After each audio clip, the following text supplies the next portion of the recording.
Good evening. Post market analysis Monday, नया week और नई जगह पर बैठा हुआ हूँ। चलो बाजार को देखने की कोशिश करते हैं। फ्राइडे को जब हम लोग मिले थे तो स्ट्रेट ऑफ हॉर्मुज खुल गया है, ऐसी कुछ कहानी हमको सुनने मिली थी। कुछ नहीं, फर्जी बातें थी। उसके बाद अगले दिन पता चला कि ईरान कहता है कि नहीं, अब हम इसको फिर से बंद कर रहे हैं। और मैं बड़ा खुश था फ्राइडे को, बिल्कुल। और आपको भी मैंने बताया था कि बाजार ऊपर खुल सकता है, ये हो सकता है। गिफ्ट निफ्टी उस टाइम बड़ा ऊपर दिखा रही थी और उसके बाद कहानी कुछ और ही बनी। फिर बाजार ने कुछ नहीं, फ्लैटिश मूवमेंट दिखाने की कोशिश की। मैं भूल गया था कि जो ट्रम्प है, इन पे भरोसा नहीं कर सकते हैं। ये आखिर एक पॉलिटिशियन है। पॉलिटिशियन भारत देश के रहे या अमेरिका के रहे, इन पे कोई भरोसा नहीं कर सकते। ये कभी भी यू टर्न मार लेते हैं। फिर वो हमारे देश के रहे या उधर के रहे, फिर वो कांग्रेस के रहे, बीजेपी के रहे, कोई भी रहे, पॉलिटिशियन पे भरोसा नहीं कर सकते। ये आज मुझे अच्छे से दोबारा पता चला। ऐसा नहीं कि मुझे नहीं पता था, मैं भूल गया था। तो इन्हीं बातों के साथ आगे बढ़ते हैं कि बाजार ने आज हमको कई मौका दिया, नहीं दिया, कहीं हम इसको ट्रेड कर सकते थे या नहीं। बेहतरीन बाजार था आज। आज मतलब मजा ही आ गया बाजार में। मैं पर्सनली जिस ट्रेड्स की वेट करता हूँ वो ट्रेड आने के लिए आज बाजार आया मेरे पास, और मजा ही आ गया। बाजार खुलता है 420 के आसपास और सीधा एक ही कैंडल में उठा के 250 आ जाता है। ये 245 कुछ मार्केट आ जाती है। ये 245, एक सेकंड पीछे ले लेता हूँ। 249, 59, 69 इधर कहीं बाजार आता है। मैं एक चीज देखता हूँ कि सपोर्ट -1 पे बाजार खड़ी है। यहाँ पे 245, 46 वैल्यू आ रही थी, 260 बाजार चलता है। और नीचे कुछ नहीं है, विक्टोर बॉटम है बहुत सीधा 24,000 पे। एक और विक्टोर बॉटम यहाँ हो सकता है कि जो अभी नहीं हुआ है। और ये बात है 9:16 50 51 52 सेकंड के आसपास। और रेजिस्टेंस आपका है 500 पे, वीक बॉटम है 400 पे। थोड़ी देर में ट्राई कर सकता है 300 पे। तो एक रिस्की ट्रेड लेने की मैं कोशिश करता हूँ। क्या ये 240 से 340 क्यों? क्योंकि सपोर्ट -1 यहाँ से स्टॉप लॉस कैसे लेता हूँ मैं इस ट्रेड में सीधा एक डाइवर्जन का स्टॉप लॉस लेता हूँ। ये ट्रेड क्यों करता हूँ? क्योंकि मैंने कई बार बाजार में देखा है कि अगर बाजार सपोर्ट पे आए, सपोर्ट -1 पे आए खुलते से ही, और वो रेजिस्टेंस ना लगाए, तो अगला काम वो यही करता है कि रेजिस्टेंस के पास जाता है। इन दोनों चीजों में एक ही कहानी होती है। वो कहानी कौन सी है? दोनों में से एक चीज होती है। एक चीज यानी या तो, यानी आइदर और होता है ये। या तो मैं आपको ड्रॉ करके दिखा देता हूँ, या तो रेजिस्टेंस मार्केट पे आएगी या तो मार्केट उठ के रेजिस्टेंस पे जाएगी। इन दोनों में से ही एक चीज होती है, दोनों चीजें नहीं होती हैं। मैं दोबारा बता देता हूँ, या तो रेजिस्टेंस मार्केट पे आएगी या तो मार्केट रेजिस्टेंस पे आएगी। इन सब चीजों में तीन चार चीजें होती हैं। या तो रेजिस्टेंस आ जाए 400 पे, या तो रेजिस्टेंस आ जाए सीधा 300 पे, या तो मार्केट ही उठ के आ जाए 500 पे। ये चीजें होती है। अगर रेजिस्टेंस भी 400 पे आए तो मार्केट बहुत हुआ, तो +1 -1 यानी रेजिस्टेंस -1 यहाँ तक 480 आने की कोशिश करती है। ये पॉइंट को याद रखिए, दिन के अंत में ये काम में आएगा। कुछ इस तरीके से बाजार चलना शुरू हुआ और मैंने यहाँ से एक रिस्की, मैं नहीं कह रहा हूँ सेफ है, मैं नहीं कह रहा हूँ ये थियोरटिकली सही ट्रेड है, ये प्रैक्टिकली ट्रेड है। मैंने सपोर्ट -1 से एक बुलिश ट्रेड बनाने की कोशिश की। तब आपका 24,200 का कॉल 180 रुपये के आसपास चल रहा था। मैंने यहाँ से एक ट्रेड बनाने की कोशिश करी हूँ। मैं दोबारा कह रहा हूँ, ये थियोरटिकली ट्रेड नहीं है, प्रैक्टिकल ट्रेड है। इसमें रिस्क लिया जाता है, जोखिम है। और ये दोबारा 240 से उठ के सीधा 340 आता है। तो इस तरीके से कुछ मैंने ट्रेड बनाने की कोशिश की। क्या मैं ये पूरा 400 तक रुका, 420 तक रुका? नहीं। 260 के आसपास बैठा, 360 350 के आसपास भाग गया पूरा। ये मैंने 420 तक होल्ड नहीं किया। उसके बाद क्या होता है? 320 330 आता है। मैं इसको थोड़ा और फास्ट प्ले कर देता हूँ। इसके बाद क्या होता है? इसके बाद क्या होता है? ये नीचे वाला जो उन्होंने ट्रेड पकड़ा होगा बहुत बढ़िया है, पर ये रिस्की ट्रेड है। मैं दोबारा बोलने की कोशिश कर रहा हूँ। इसके बाद क्या होता है वो देखिए। इसके बाद क्या होता है? 380 370, ऐसा करते करते करते करते मार्केट आपका पहुंचता है सीधा 420 के आसपास। 420 बस। ये रेजिस्टेंस वीक टुवर्ड्स बॉटम 412, 13 14 15 16 17 ऐसा कुछ वैल्यू दिखाता है। उतने देर में रेजिस्टेंस अपना वैल्यू एडजस्ट करता है। ये 450 वैल्यू एडजस्ट करने के कारण बहुत लोग ये ट्रेड नहीं पकड़ पाए होंगे। जब तक मार्केट 20 30 पॉइंट 30 पॉइंट्स नीचे आना शुरू होती है, फिर जाके वो वैल्यू एडजस्ट करना शुरू करता है। अब जाके एडजस्ट हुई, तब तक 380 आ चुका होता है। तो ये 420 वाला भी ट्रेड पकड़ना है। क्यों? रेजिस्टेंस वीक टुवर्ड्स बॉटम 420 पे ट्रेड, पर इसमें क्या हुआ कि जब ट्रेड आया था 420 तब वैल्यू 450 तक एडजस्ट हुई थी। तो बहुत ज़रूरी नहीं है हमको ये ट्रेड अवॉइड भी हो जाए, छूट भी जाए तो कोई दिक्कत वाली बात नहीं। अब 384 ही चल रहा है और 314। अब जिन्होंने यहाँ से बिल्कुल ट्राई किया होगा दोबारा, तो उनके हाथ में लगा होगा, वरना ये ट्रेड करने की कोई ज़रूरत नहीं। क्या ये सेफ ट्रेड है? नहीं। सेफ ट्रेड क्या है? 460 से पुट ले लो। 414-15 से पुट लेना रिस्की ही ट्रेड रहेगा। क्यों? क्योंकि रेजिस्टेंस कभी भी वापस आ सकता है, इसीलिए ये सेफ ट्रेड नहीं होता है। तो ये एक और रिस्की ट्रेड बना बाजार में। 4 14 15 16 17 18 19 20, 420 से पुट लेने के लिए आपको एक और मौका बाजार ने वहां पर दिया था। हर किसी ने ये ट्रेड करना चाहिए, कोई जरूरत नहीं। 460 का अगर आपने वेट किया है तो आप बढ़िया ट्रेडर है, कंजर्वेटिव ट्रेडर है, तो कोई प्रॉब्लम उसमें है नहीं। बहुत अच्छी चीज़ है कि आप, अगर आप अवॉइड कर रहे हैं वो वाला ट्रेड, तो बहुत बेहतरीन चीज़ है। उसके बाद क्या हुआ? उसके बाद मैं आपको दिखा देता हूँ। उसके बाद क्या होता है? उसके बाद अगर मैं इसको प्ले कर दूं, तो बाजार उठा के, अब रेजिस्टेंस टच किया है 413, तो कहाँ जाएगा? सपोर्ट जाएगा। सपोर्ट कितना है? 277। तो बाजार उठा के रेजिस्टेंस से सपोर्ट आता है। क्या ये ट्रेड कर सकते हैं? क्या इसमें जोखिम क्या है वो देख लेते हैं। सपोर्ट को आने देता है। जोखिम क्या है? सपोर्ट का वीक टोड बॉटम हट चुका है। वीक टोड बॉटम दोबारा कभी भी हो सकता है। यहाँ क्या लॉजिक लगाओ? एक ही लॉजिक लगाओगे कि 288 आ चुका है, ले लेता हूँ। दो ही चीजें होगी, या तो वीक टोड बॉटम होगा तो भाग जाऊंगा, या तो इसको परसेंटेज का स्टॉप लॉस लगाता हूँ, यानी 80% होगी तो भाग जाऊंगा, या तो पॉइंट्स का स्टॉप लॉस लगाता हूँ, यानी 20 पॉइंट के ऊपर मैं लॉस झेल नहीं सकता, यहाँ से ले लेता हूँ। क्यों? क्योंकि दोबारा रेजिस्टेंस आएगा। अब रेजिस्टेंस 400 पे ही है, 300 पे आ नहीं रहा है। तो 300 मतलब 280 से फिर से 430 आने वाला है, तो ये फिर 280 380 फिर 150 पॉइंट फिर ऊपर जाने वाला है, तो ये ट्रेड कर लेता हूँ। यानी आज के दिन में यहाँ से भी ट्रेड रिस्की था, ये सेफ नहीं बोलूंगा मैं। ये मैन्युफैक्चर करना पड़ेगा। मैन्युफैक्चर यानी इन केस ट्रेड लेने के बाद कंडीशंस बदलती है तो आपको रिएक्ट करना पड़ेगा, बैठे नहीं रह सकते। सेम कहानी यहाँ है। यहाँ से अगर आपने ट्रेड किया है बियरिश वाला 420 से, तो आपको 460 तक होल्ड करने की नौबत आ सकती है, फिर ही गिर सकता है। यही एक प्रॉब्लम है। यहाँ ट्रेड मैन्युफैक्चर करने की जरूरत नहीं है। जिन्होंने पुट लिया होगा ऊपर से, उनको ट्रेड बनाने की जरूरत नहीं है। उनको केवल इतना समझना है कि अगर मैं 420 से बैठता हूँ, तो मुझे 460 तक होल्ड करना पड़ सकता है, फिर ही गिरेगा, या तो 420 से ही गिर जाएगा। यहाँ ये जोखिम है। बुलिश वालों को क्या है? बुलिश वालों को ट्रेड मैन्युफैक्चर करना है। मैन्युफैक्चर करना मतलब बनाना पड़ेगा कि अरे मैं अभी ले लेता हूँ, अगर कंडीशन बनी बिगड़ी तो मुझे भागना पड़ेगा। अब कंडीशन दो तीन तरीके से बिगड़ सकती थी उस टाइम पर। सपोर्ट वीक टुवर्ड्स बॉटम हो सकता था, रेजिस्टेंस उठा के सपोर्ट के सामने वीक टुवर्ड्स बॉटम हो सकता था, या तो बिना कुछ हुए, क्यों? क्योंकि सपोर्ट लगा था इसलिए सीधा ही माइनस वन आ सकता था। इन तीनों चारों चीजों को मैनेज करना पड़ता बुलिश ट्रेड वालों को। तो ये दो फर्क थे इन दोनों ट्रेड्स में। क्या है? दोनों ट्रेड सही है? बिल्कुल सही है। क्या ये मेरा वाला ट्रेड जो आपने सुबह में पकड़ा, नहीं पकड़ना है, नहीं समझ पाए, इसको करना जरूरी है? कि कोई जरूरत नहीं है। पर मैंने बार बार अपने एक्सपीरियंसेस से ये वाला ट्रेड बनाया हुआ है, तो मेरे सेटअप में बैठता है तो मैं वो कर लेता हूँ। उसके बाद फिर 440 आता है, फिर ये भी रिस्ट्रेड बनता है। फिर 480 आता है, फिर ये बनाने की कोशिश की होगी।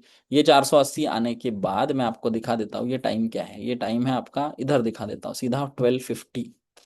सीधा चलते हैं अपन 12 बजे, मैं आपको दिखा देता हूँ। सीधा आपको 12 बजे दिखाता हूँ। 12 बजे क्या होता है? रेजिस्टेंस धीरे धीरे वापस आना चालू करता है। कहाँ? 400 से 500 पे। 483 का वैल्यू होता है। ये जितना स्लो रहेगा उतना 483 का ट्रेड बढ़िया रहेगा। ये 96 का डिक्रीज होना जितना फास्ट रहेगा उतना 483 का ट्रेड फंसेगा। 12 बजे भी 96 है। फिर 12:15 बजे देखोगे तो भी 94 है। 12:30 सीधा 12:50 1 घंटे बाद देखोगे तो भी 90 है। यानी ये ट्रेड वही के वही 5-6% घटा एक सवा घंटे में। फिर भी आपका 480 80 480 480 480 480 480 490 चलता चलता चलता 390 के आसपास जाने की कोशिश करेगा। इसका सेफ ट्रेड कहाँ रहेगा? बुलिश ट्रेड करने के लिए 343 पे, 340 पे ही सेफ ट्रेड रहेगा। कहाँ? जो दिन के अंत में आया। इसका रिस्की ट्रेड कहाँ रहेगा? 390 के आसपास। यानी ये जिसने किया होगा एक डाइवर्जन के लिए, उसको बुलिश एक ट्रेड मिला है। यानी अगर ढंग से बात करें बाजार की, तो एक ट्रेड यहाँ मिला है जो कि अवॉइडेबल है, सबको, हर किसी को नहीं करने की। ये आप ढूंढ सकते हैं मेरे हिसाब से। यहाँ तक आपका दिमाग काम करना चाहिए कि ये ट्रेड मुझे क्यों नहीं समझ आया। यहाँ तक आपको पहुंचना पड़ेगा। आइदर 460 और 420 ये दोनों मेरी एंट्रीज है।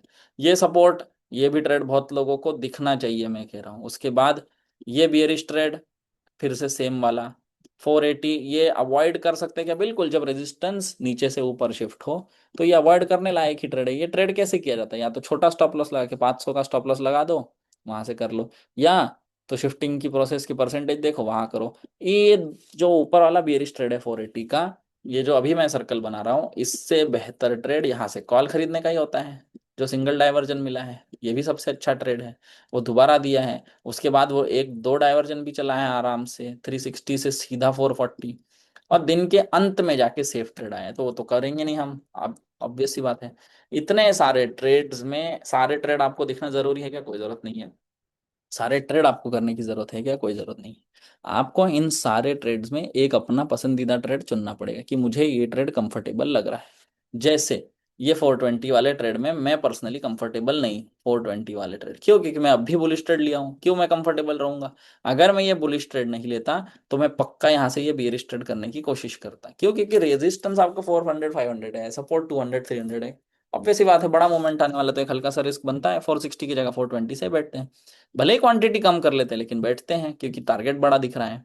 ये 280 का एक ट्रेड है, क्या मैं ये 480 वाला ट्रेड करता? मैं बिल्कुल नहीं करता हूँ ऐसे ट्रेड। मैं ये 480 वाला रेजिस्टेंस का ट्रेड तभी करूंगा when resistance is bearish, not when it is bullish. जब बुलिश रहेगा तो मैं ऐसे ट्रेड क्यों ही करूँ यहाँ से रेजिस्टेंस से, तो वो वाले ट्रेड्स मैं अवॉइड करता हूँ। बहुत लोग वो वाले ट्रेड्स भी करते हैं, कैसे करते हैं कि नहीं हम तो परसेंटेज का स्टॉप लॉस लगाएंगे, हम कर सकते हैं वो ट्रेड। तो वो तो आपको चूज करना पड़ेगा कि मैं किस चीज में कंफर्टेबल हूँ। अब इंपॉर्टेंट चीज सुन लीजिए कल के बाजार के लिए, कल रहेगी एक्सपायरी, कल है एक्सपायरी। आईवी सुबह आज कम थी, अब आईवी डे एंड में 16 चल रही, कॉल साइड में, पुट साइड में 27 चल रही। धुआंधार पुट की खरीदारी वन साइड रिटेलर्स ने की हुई है। रिटेलर्स पुट की खरीदारी करना मतलब रिटेलर फंसना, रिटेलर फंसता ही फंसता है। ठीक है, इसलिए बाजार आज ऊपर ऊपर ऊपर ऊपर दिखाया, दिन के अंत में रिटेलर को थोड़ा झांसा दिया है कि भैया ले लो, कुछ तो ले लो, कोई दिक्कत नहीं, ये लो प्रॉफिट ले लो। एक और चीज, अगर इतना करने के बाद भी दोनों तरफ रेड रेड ही दिखा रहा है, कुछ भी नहीं दिया, ना पुट वालों को कुछ दिया ना कॉल वालों को कुछ दिया, इंपॉर्टेंट चीज है कि कल हमारा वीकली रेंज के एकदम पीक पे खड़ा है मार्केट, है ना, 403 पे, रेजिस्टेंस 1 पे। एक चीज हो सकती है कि कल हमको एक बोरिंग बाजार मिले, बोरिंग बाजार इन द सेंस 500 का ही रेजिस्टेंस बने, 400 पे टाइम पास करे, और ये मार्केट घूम के 350 से 500 के बीच में घूमते घूमते घूमते 400 सवा 400 के इर्द गिर्द जाके क्लोज कर जाए। ये एक बोरिंग मार्केट हो सकती है। दूसरी इंपॉर्टेंट चीज बहुत ध्यान से सुन लीजिए, अगर अगर कल बाजार 400 के ऊपर, 400 के ऊपर स्पॉट में 450 490 480, यानी ये आज का जो भी हाई लगा था, मैं दोबारा यहाँ पे आपको स्क्रीन पे बना के दिखा देता हूँ, अगर कल बाजार ये 450 460 480 इन हाइज पे सस्टेन करता है 40 मिनट 45 मिनट, तो बहुत ज्यादा चांसेस रहेंगे ये बाजार उठा के सीधा 25,000 भागने की, एक ही दिन के अंदर, एक घंटे के अंदर। मैं ये चीज़ों को रिपीट कर रहा हूँ। अगर कल आपको बाजार खुलने के बाद, वो 10 बजे रहे, 11 बजे रहे, 12 बजे रहे, 480 490 500 510 ये इस जोन में, 480 से 510 के जोन में आधा घंटा पौन घंटा होल्ड करके सस्टेन रुकते हुए दिखे, जैसा ये सस्टेनेंस है, ऐसा सस्टेनेंस दिखे, तो बहुत ज्यादा चांसेस रहेंगे कि बाजार उठा के सीधा 25,000 मार देगा। 25,000 कहा, 24,900 मान लो, मैं दिखा देता हूँ आपको ऑप्शन चेन में, सीधा उठा के इन 25,000 का है ये 25,000, सीधा उठा के 950 25,000 की तरफ भागने की कोशिश कर सकता है। शर्त क्या रहेगी कि बाजार को 400 के ऊपर, यानी 480 490 500 के वहां सस्टेन करना पड़ेगा। उसके साथ साथ ये चीज देखना कि सपोर्ट आपका 500 आ रहा है या नहीं, कि सपोर्ट को जैसे 500 आते हुए दिखे तो ही उन ट्रेड्स को बनाने की कोशिश करना। अब उन ट्रेड्स को बनाने की कोशिश दो तरीके से हो सकती है कि सर मैं तो एक काम करूंगा, 500 की कॉल है, इन द मनी लेके बैठा रहूंगा। क्यों? क्योंकि इन केस अगर उड़ गया बाजार तो वो तो सीधा 500 रुपये इंट्रिंसिक होके मेरे को 500 रुपये का प्रॉफिट हो जाएगा। पर उसके लिए आपको ये 50 रुपीज 60 रुपीज 100 रुपीज तक लॉस झेलना पड़ सकता है। एक और तरीका क्या है कि सर मैं क्या करूंगा, ये मार्केट को ऐसे ही रहने दूंगा, यहाँ पे 800 900 700 जो भी कॉल मुझे 6 7 रुपये 8 9 रुपये में 10 रुपये में मिल जाएगी, मैं वो ले लूंगा। इससे क्या होगा, जैसे 800 की कॉल अब 8 रुपये चल रही है, इससे क्या होगा कि 800 की कॉल 8 रुपये है, ये अगर जीरो हो भी जाए तो आपके जेब से 8 रुपये ही जाएगा, आपके जेब से 8 रुपये ही जाएगा, यानी बड़ा लॉस होने की चांसेस कम है। लेकिन अगर बाजार सही में 950 पे क्लोज हुई तो यही 8 रुपये की कॉल 150 रुपये हो जाएगी, और यही मार्केट 25,000 पे क्लोज हुआ, तो यही 800 की कॉल 200 रुपये हो जाएगी। मैं कहता हूँ 900 पे भी चले जाए, 959, 25,000 छोड़ दो, 900 पे भी रुक जाए, तो भी तो 800 से 100 रुपये दूर होता है, यानी 8 रुपये वाला 100 रुपये होने के चांसेस होंगे। तो इन ट्रेड्स को इस तरीके से बना सकते हैं। इन केस अगर 700 वाला आपको और सस्ता मिले सुबह 7-8 रुपए में, तो और अच्छी बात है। पर क्या सुबह मुझे 9:15 ही अगर ये 5 रुपए 3 रुपए दिखता है मैं लेके बैठ जाऊं? ऐसा भी नहीं कर सकते हम लोग, हमको कंडीशनल देखना पड़ेगा। दो चीजें मैंने कही, या तो बाजार 480 के इर्द गिर्द टाइम पास करता हुआ दिखेगा, या तो कल मार्केट क्या करेगा, 500 से लेके 350 इस जोन में पूरा दिन भर टाइम पास करके 400 के इर्द गिर्द ऐसा यहाँ कहीं क्लोज हो सकता है। टाइम पास करेगा तो हमारा प्रीमियम जाएगा, तो हम उतना ही रिस्क लेंगे जितना हम गंवाने के लिए तैयार है, जिससे हमको दर्द ना हो, जिससे हमको डिफरेंस ना क्रिएट हो कि अरे यार ये मैंने क्या कर दिया। जैसे कि ले लिया 450 का क्वालिटी 4 का, देखा जाएगा जीरो कर दूंगा, ये सब बेवकूफ़ी होती है, जुआ खेलना होता है, ये सब मत किया करिए।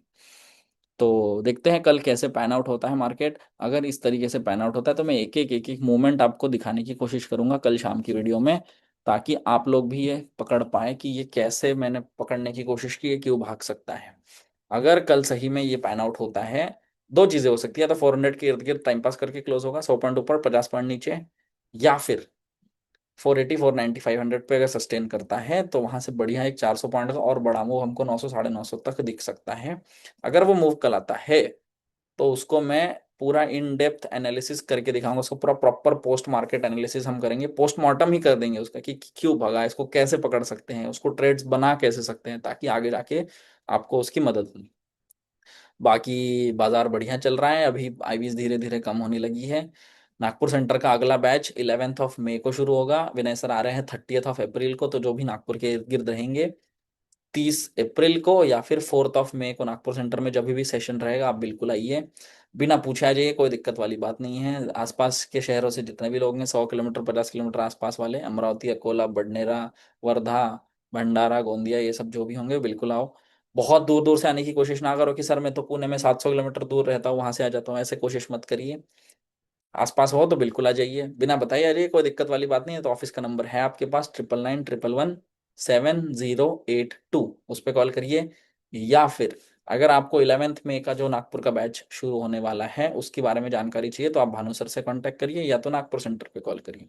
एक नई चीज शुरू हुई है कि मई एंड जून का ऐसा कॉम्बिनेशन का बना के 2 महीने का डिस्काउंटेड ऑफर कुछ शुरू किया है भानु सर ने, तो उनसे भी बिल्कुल बात करिए। जो लोग रिपीट करना चाह रहे हैं उनको 50% फ्लैट डिस्काउंट है, यानी फुल पेमेंट नहीं देनी है। जिनको रिपीट करना है उनको सीधा फ्लैट 50% डिस्काउंट है, दोबारा कह रहा हूँ। और जो लोग नए हैं, जो लोग एकदम नए इन वीडियोस को देख रहे हैं, मैं अभी तक वीडियोस ऐसे बनाते हुए आया हूँ कि जो पुराने लोग हैं वो समझ पाते हैं। अब मैं कोशिश करूंगा जो लोग नए हैं वो भी इन वीडियोस को समझने की कोशिश करें। क्या है ये एलटीपी कैलकुलेटर, आप गूगल करके सर्च कर सकते हैं, यूट्यूब पे जाके भी इनकी प्लेलिस्ट देख सकते हैं। इन्वेस्टिंग डैडी नाम का यूट्यूब चैनल है, वहां से भी आप इनकी प्लेलिस्ट देख सकते हैं। मैं नागपुर में ऑफलाइन सेंटर चलाता हूँ, वहाँ हम लोग 1 महीना ये सिखाते हैं, 1 महीना थ्योरी 1 महीना प्रैक्टिकल, पूरा जीरो से सिखाते हैं। जिसने कभी ट्रेडिंग नहीं की, आपको यकीन नहीं होगा, इस महीने एक रिदा नाम की लड़की है जो 10th में, 10th अभी जस्ट उसने 10th दिया है, वो इतना बेहतरीन नोट्स बना रही है, मैं आपको दिखाऊंगा जब ये बैच खत्म हो जाएगी। क्लास नोट्स आप देखोगे आप हैरान हो जाओगे, इतने बेहतरीन नोट्स बनाए हैं उसने। हमारे क्लास में अभी जय है जो 18 साल का है, जिसने अभी 12th दी हुई है, आदिति है जो वो भी 12th है। तो इन सब बच्चों को हम बढ़िया बढ़िया पढ़ा रहे हैं। जो जिनके पास पैन कार्ड नहीं है हम उनको ट्रेड बिल्कुल मना करते हैं, ट्रेड नहीं करोगे। आप सिर्फ पढ़ोगे कि क्या होता है कॉल, क्या होता है पुट, कैसे लिया जाता है, क्या होता है वीक टोड स्टॉप, क्या होता है वीक टोड बॉटम। तो ये तैयारी हम लोग की चल रही है। और 50+ वाले सर लोग तो बिल्कुल आते रहते हैं, मैडम लोग भी आते रहते हैं। तो अगर अगला बैच को आपका एडमिशन करना है, आप लोगों को पता है मई जून में बहुत सारी भीड़ होती है, तो जल्द से जल्द अपना सीट बुक करके भानु सर से बात करके संपर्क करें। बाकी मैं मिलता हूँ आपसे कल सुबह। बहुत बहुत धन्यवाद।